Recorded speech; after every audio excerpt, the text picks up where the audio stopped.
प्रेम से बोलिए बजरंग बली की जय। चैत्र मास का आज पहला मंगलवार है। भगवान हनुमान जी की कृपा आप सभी पर बनी रहे। आज हम सुनेंगे मंगलवार व्रत कथा। एक बार की बात है, व्यास जी ने कहा, एक बार नैमिषारण्य तीर्थ में 88,000 मुनि एकत्र होकर सूत जी से पूछने लगे, हे महामुनि, आपने हमें अनेक पुराणों की कथाएं सुनाई हैं। अब कृपा करके हमें ऐसा व्रत और उसकी कथा बताइए जिसके करने से संतान की प्राप्ति हो और मनुष्यों के रोग शोक अग्नि सर्प दुख का भय दूर हो। कलयुग में सभी जीवों की आयु बहुत कम है। इस पर यदि उन्हें रोग चिंता के कष्ट लगे रहेंगे तो वे फिर कैसे श्री हरि के चरणों में अपना ध्यान कैसे लगा सकेंगे। श्री सूत जी ने कहा, हे मुनियों, आपने लोक कल्याण के लिए बहुत ही उत्तम बात पूछी है। एक बार युधिष्ठिर ने भगवान श्री कृष्ण से लोक कल्याण के लिए यही प्रश्न किया था। भगवान श्री कृष्ण और युधिष्ठिर का संवाद मैं आपके सामने कहता हूँ, ध्यान देकर सुने। एक समय हस्तिनापुर की राजसभा में योगी राज श्री कृष्ण बैठे हुए थे। तब युधिष्ठिर ने भगवान श्री कृष्ण से प्रश्न किया, हे प्रभु नंद नंदन गोविंद, आपने मुझे अनेक कथाएं सुनाई हैं। आज कृपा कर कोई ऐसा व्रत या कथा सुनाए जिसके करने से मनुष्य रोग चिंता तथा भय से मुक्त हो, उसे पुत्र की प्राप्ति हो। हे प्रभु, बिना पुत्र मनुष्य का जीवन व्यर्थ है, वह नरकगामी होता है। पुत्र के बिना मनुष्य पितृ ऋण से छुटकारा नहीं पा सकता और न ही वह पुण्यनाम नरक से उद्धार पा सकता है। पुत्रदायक व्रत बताइए। भगवान श्री कृष्ण ने कहा, हे राजन, मैं एक प्राचीन इतिहास सुनाता हूँ, आप उसे ध्यान पूर्वक सुनिए। कुंडलपुर नामक एक नगर में नंदा नामक एक महान बुद्धिमान ब्राह्मण रहता था। उसका गुजर बसर जैसे तैसे चल जाता, परंतु वह बहुत दुखी रहता था क्योंकि उसके कोई संतान नहीं थी। उसकी पत्नी सुनंदा पतिव्रता थी और वह भक्तिपूर्वक श्री हनुमान जी की आराधना करती थी। मंगलवार के दिन व्रत करके अंत में भोजन बनाकर हनुमान जी को भोग लगाने के बाद स्वयं भोजन करती थी। एक मंगलवार को गृह कार्य की इतना अधिकता होने के कारण वह हनुमान जी को भोग न लगा सकी। इस पर उसे बहुत दुख हुआ और उसने मन ही मन ठान लिया, प्रण किया कि मैं स्वयं भोजन नहीं करूंगी। अब मैं अगले मंगलवार को हनुमान जी को भोग लगाकर ही अन्न जल ग्रहण करूंगी।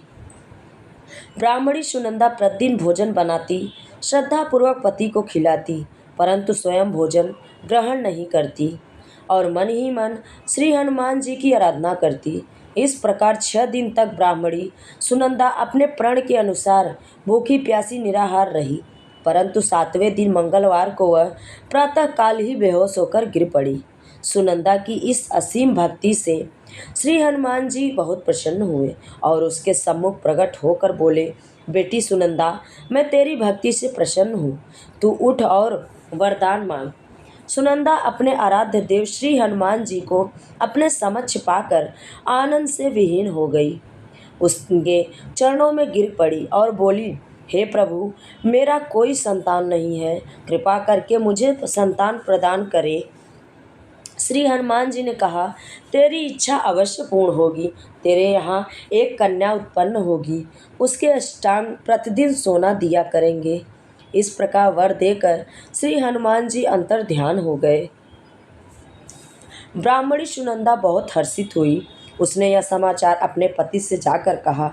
ब्राह्मण देव कन्या का वरदान सुनकर कुछ दुखी हुए, परंतु जब उन्होंने सुना कि सोना मिलने की बात, बहुत प्रसन्न हुए और मन ही मन विचार किया कि ऐसी कन्या के साथ मेरी निर्धनता भी समाप्त हो जाएगी। श्री हनुमान जी की कृपा से वह ब्राह्मणी गर्भवती हुई और 10वें महीने में उसे एक सुंदर कन्या को जन्म दिया। यह कन्या अपने पिता के घर में ठीक उसी प्रकार बढ़ने लगी जिस प्रकार शुक्ल पक्ष का चंद्रमा बढ़ता है। 10वें दिन ब्राह्मण ने उस बालिका का नामकरण संस्कार कराया। उसके कुल पुरोहित ने उस बालिका का नाम रत्नबाला रखा। इस कन्या ने पूर्व जन्म में विधि विधान से मंगल देव का व्रत किया था। रत्नबाला का अष्टांग प्रतिदिन बहुत सा सोना देता था। उस सोने से नंद ब्राह्मण बहुत धनवान हो गया। ब्राह्मणी सुनंदा भी बहुत अभिमानी हो गई। समय बीतने के साथ रत्नबाला 10 वर्ष की हो चुकी थी। एक दिन सुनंदा ने नंदा ब्राह्मण से कहा, हे प्रभु, हमारी पुत्री रत्नबाला विवाह योग्य हो गई है। कोई सुंदर तथा योग्य वर देखकर उनका विवाह कर दे। यह सुनकर नंदा ब्राह्मण बोला, अभी तो रत्नबाला बहुत छोटी है। तब ब्राह्मणी बोली, शास्त्रों की आज्ञा है कि कन्या 8वें वर्ष में गौरी, 9वें वर्ष में रोहिणी, 10वें वर्ष में कन्या, इसके पश्चात रजस्वला हो जाती है। गौरी के दान से पाताल लोक, रोहिणी के दान से वैकुंठ लोक और कन्या के दान से इंद्रलोक में सुखों की प्राप्ति होती है। पतिदेव, अगर रजस्वला का दान किया तो घोर नरक की प्राप्ति होती है। इस पर नंदा ब्राह्मण ने कहा, अभी तो रत्नबाला 10 वर्ष की ही है। मैंने तो 16-16 साल की कन्याओं के विवाह कराए हैं। अभी इतनी क्या जल्दी है। ब्राह्मणी सुनंदा ने कहा, आपको लोभ अधिक हो गया है। अगर 11वें वर्ष में कन्या का विवाह नहीं होता तो उसके मासिक धर्म के रक्त का विकार पिता के बड़े भाई भ्राता को पान करना पड़ता है। शास्त्रों में कहा गया है कि यदि माता पिता और बड़ा भाई रजस्वला कन्या को देखते हैं तो वे नरक के गामी होते हैं। नंदा ब्राह्मण ने कहा, ठीक है, मैं कल योग्य वर की तलाश में अपने दूत भेज दूंगा। दूसरे दिन ब्राह्मण ने दूत को बुलाया और कहा, मेरी कन्या जैसी सुंदर है वैसा ही सुंदर वर उसके लिए तलाशो। दूत स्वामी की आज्ञा पाकर वह खोजने के लिए चल पड़ा। बहुत सारे नगर में घूमने के बाद उसने पंपई नगर में एक सुंदर ब्राह्मण युवक को देखा। यह बालक, जिसका नाम सोमेश्वर था, बहुत गुणवान था। दूत ने इस सुंदर और गुणवान ब्राह्मण के पुत्र में अनेक स्वामी को पूर्ण वितरण दिया। ब्राह्मण नंदा को भी सोमेश्वर अच्छा लगा और फिर एक शुभ मुहूर्त में विधिवत पूर्वक सोमेश्वर को कन्या का दान करके ब्राह्मण ब्राह्मणी संतुष्ट हो गए। परंतु ब्राह्मण नंदा के मन में तो लोभ समाया हुआ था। उसने रत्नबाला का कन्यादान तो कर दिया था, परंतु वह बहुत खिन्न था। उसने विचार किया कि रत्नबाला जब ससुराल चली जाएगी, इससे जो सोना मुझे मिलता है वह आगे नहीं मिलेगा। मेरे पास जो धन था कुछ तो इसके विवाह में खर्च हो गया और जो शेष बचा है वह भी कुछ दिन के बाद समाप्त हो जाएगा। मैंने इसका विवाह करके बड़ी भूल की। उसने विचार किया कि अब कोई ऐसा उपाय करूं कि रत्नबाला मेरे घर में ही रहे। लोभ रूपी राक्षस ब्राह्मण नंदा के मस्तिष्क पर छा जा रहा था। रात भर सैया पर बेचैनी से करवटें बदलते बदलते उसने एक क्रूर निर्णय लिया। उसने विचार किया कि जब रत्नबाला का पति सोमेश्वर उसे अपने घर वापस ले जा रहा होगा तो वह मार्ग में उसका वध कर देगा और अपनी पुत्री को अपने घर वापस ले आएगा, जिससे नियमित रूप से उसे सोना भी मिलता रहेगा और समाज का कोई मनुष्य उसे दोष भी नहीं दे सकेगा। प्रातःकाल हुआ। नंदा ब्राह्मण और उसकी पत्नी सुनंदा ने अपने जमाता और पुत्री को बहुत सारा धन देकर विदा किया। सोमेश्वर अपनी पत्नी रत्नबाला को लेकर अपने नगर की तरफ चल दिया। ब्राह्मण नंदा महालोभ के वशीभूत हो पाप पुण्य का विचार भी भूल चुका था। अपने भयानक और क्रूर निर्णय को कार्य रूप देने के लिए उसने अपने दूत को मार्ग में अपने जमाई का वध करने के लिए पहले ही भेज दिया था। दूत मार्ग में ही छिपकर बैठ गया और जैसे ही सोमेश्वर उसके पीछे स्थान पर पहुंचा, ब्राह्मण ने दूत की स्वामी की आज्ञा का पालन करते हुए सोमेश्वर का वध कर दिया। इसके पश्चात उसने यह समाचार ब्राह्मण तक भी पहुंचा दिया। अपने जमाता के वध का समाचार सुनकर नंदा ब्राह्मण उस स्थान पर पहुंचा और रोने का नाटक करने लगा। अपनी पुत्री से बोला, पुत्री, मार्ग में लुटेरों ने तेरे पति का वध कर दिया। भगवान की इच्छा के आगे किसी का कोई वश नहीं चलता। अब तू घर चल, वहाँ रहकर ही शेष जीवन व्याप्त करना। जो भाग्य में लिखा है वही होता है। अपने पति की अकाल मृत्यु से रत्नबाला बहुत दुखी हुई। करुण क्रंदन और रुदन करती हुई वह अपने पिता से बोली, हे पिताजी, इस संसार में जिस स्त्री का पति नहीं है उसका जीना व्यर्थ है। मैं अपने पति के साथ ही अपने शरीर को जला दूंगी और सती होकर अपने इस जन्म को माता पिता के नाम और सास ससुर के यश को सार्थक करूंगी। ब्राह्मण नंदा अपनी पुत्री रत्नबाला के वचनों को सुनकर अबाक रह गया। वह विचार करने लगा, मैंने व्यर्थ ही जय माता का वध करवाकर पाप अपने सिर लिया। रत्नबाला अपने पति के साथ अपने प्राण तक त्यागने को तैयार है। मेरा तो दोनों तरफ से मरण हो गया। धन तो अब मिलेगा नहीं, जमाई वध के पाप के फल स्वरूप यम यातना भी भुगतनी पड़ेगी। यह सोचकर वह बहुत दुखी हुआ। सोमेश्वर की चिता बनाई गई। रत्नबाला सती होने की इच्छा से पति का सिर अपनी गोद में रखकर चिता में बैठ गई। जैसे ही सोमेश्वर की चिता में आग लगाई गई, वैसे ही प्रसन्न हो मंगल देव वहाँ प्रकट हुए और बोले, हे रत्नबाला, मैं तेरी पति भक्ति से प्रसन्न हूँ, तू वर मांग। रत्नबाला ने अपने पति का जीवन दान मांगा। मंगलदेव बोले, रत्नबाला, तेरा पति अजर अमर है, यह बड़ा विद्वान भी होगा। इसके अलावा तेरी जो इच्छा हो वह वर मांग।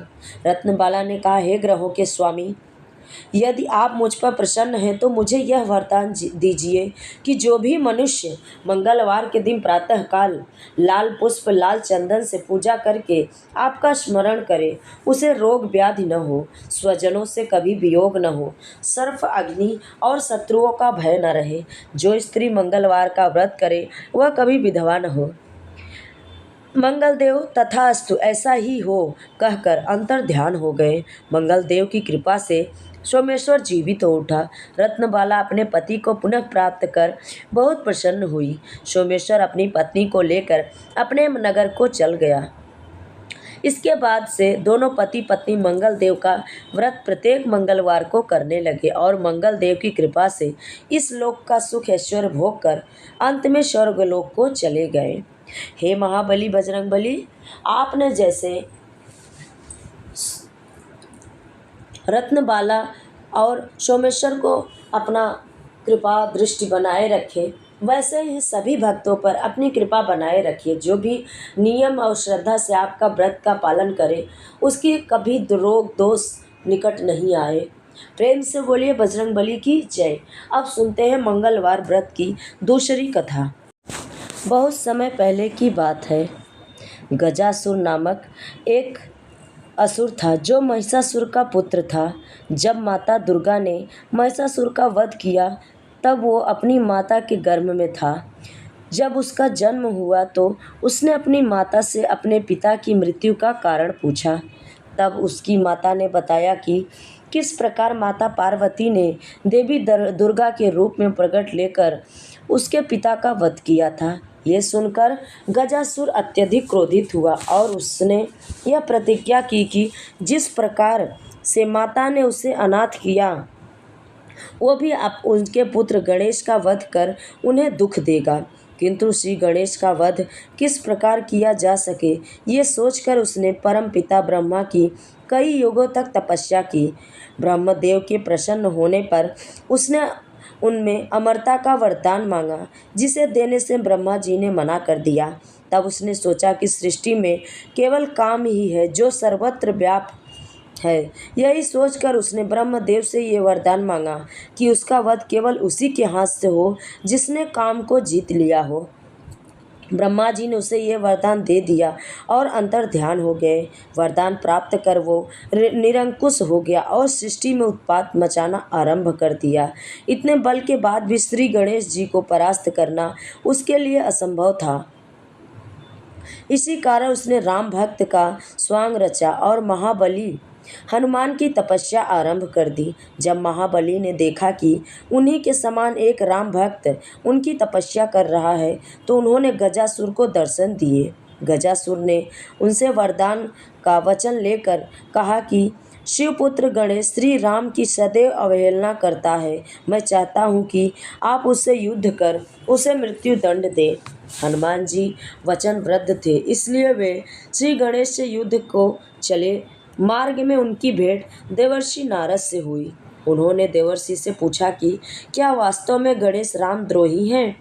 देवर्षि नारद स्वयं चाहते थे कि गजासुर का विनाश शीघ्र ही हो। यही सोचकर उन्होंने झूठ तो नहीं बोला, पर बात बदल कर कहा कि गणेश तो सदैव शिव भक्त में लीन रहते हैं।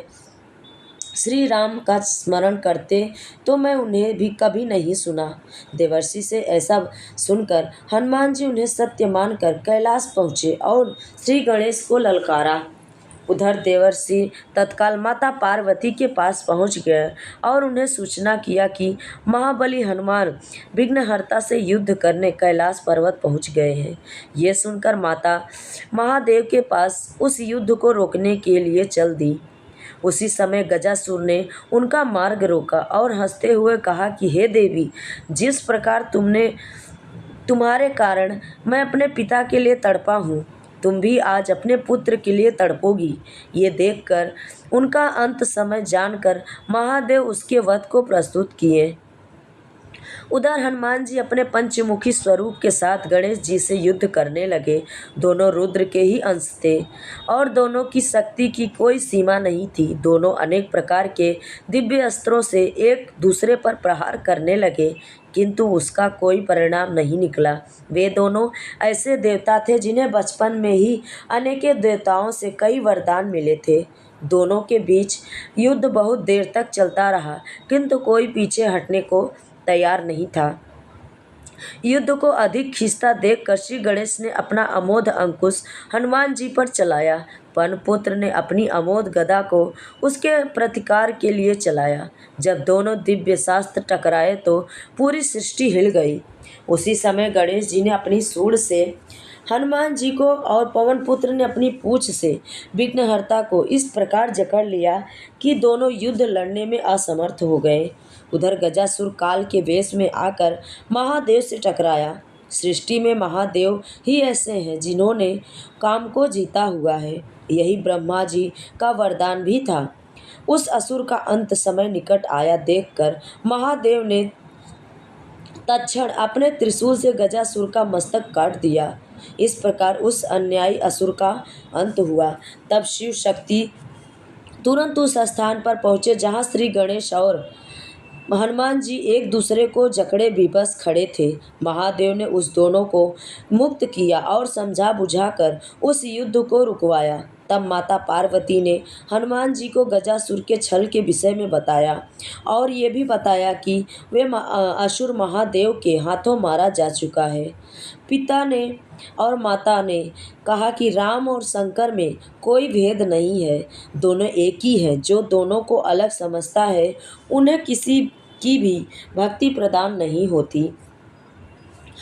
उसके बाद माता के आग्रह पर महादेव ने हनुमान जी को अपना वही स्वरूप दिखाया जिस स्वरूप में श्री राम ने उन्हें रामेश्वरम में स्थापित किया था। उस स्वरूप में हनुमान जी ने उस ज्योतिर्लिंग में महादेव और श्री राम दोनों के दर्शन हुए। तब श्री गणेश और बजरंगबली के ने हरिद्वार स्वरूप एक ज्योतिर्लिंग को प्रणाम किया। गजासुर की कथा हमें शिव पुराण और लिंग पुराण में मिलती है। हालांकि कई लोग हनुमान जी और श्री गणेश के इस युद्ध को क्षेपक मानते हैं। इसका सबसे बड़ा कारण है गजासुर और हनुमान जी के बीच का कालखंड था। दोनों के कालखंड में बहुत बड़ा अंतर है। जहां गजासुर सतयुग में जन्मा, वहीं हनुमान जी त्रेता युग में अवतरित हुए। इसी कारण गजासुर द्वारा हनुमान जी की तपस्या करने का अधिकतर लोग क्षेपक ही मानते हैं।